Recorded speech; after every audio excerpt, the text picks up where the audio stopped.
అమ్మవారికి మరిదీపేశ్వర అమ్మవారికి మరిదీపేశ్వర అమ్మవారికి ఓం ఐం హ్రీం శ్రీం శ్రీ మాత్రే నమః.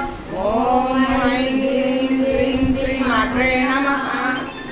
అలాగే ఈరోజు శ్రావణ మాసం పౌర్ణమి అండ్ రెండో శుక్రవారం పౌర్ణమి వరలక్ష్మి వారం ఈరోజు. అది రెండో శుక్రవారం రావచ్చు, మూడో శుక్రవారం రావచ్చు.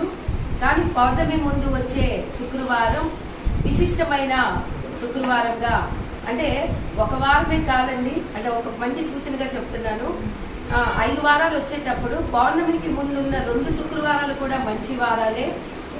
5 వారాలలో ఒకటి అమావాస్య ముందు వచ్చేది, అయిపోగానే వచ్చేది కాకుండా రెండోది మూడోది విశిష్టమైనవి అన్నమాట.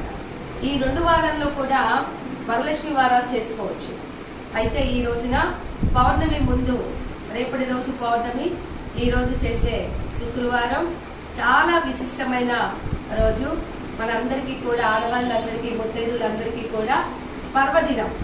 అయితే ఈరోజు ప్రసన్న గారు గుంటూరు వాస్తవులు అయితే చిలుకలూరుపేట నుంచి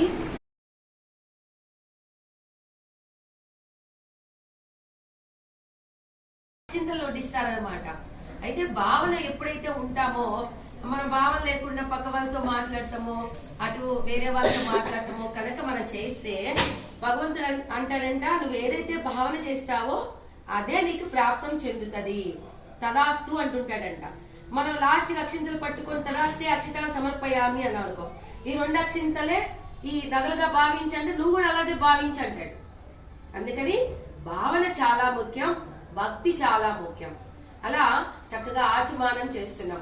ఆచమానం కూడా మనలో ఉన్న షట్చక్రాలు, నవచక్రాలు కూడా కదులుతాయి. ఆచమానం తీసుకోగానే లోపల ఉన్న అమృత గుటిక అది లోపలికి వేసి సహస్రారంలోకి రప్పిస్తుంది. అందుకని ఆచమానం మొట్టమొదటిగా మన ప్రాణశక్తిని కదిలించడం కోసమే ఆచమానం పెట్టారు.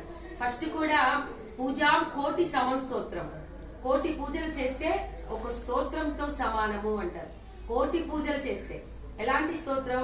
ఒక మంచి సంగీత స్తోత్రము, సంగీతము, అలాగే మంచి మంచి కీర్తనలు వినంగానే మనకి ఏమనిపిస్తుంది?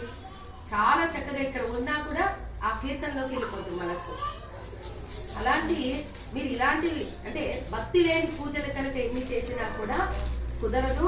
అయినా కూడా చూడండి, ఇప్పుడు మీకు సంతోషం అట్లా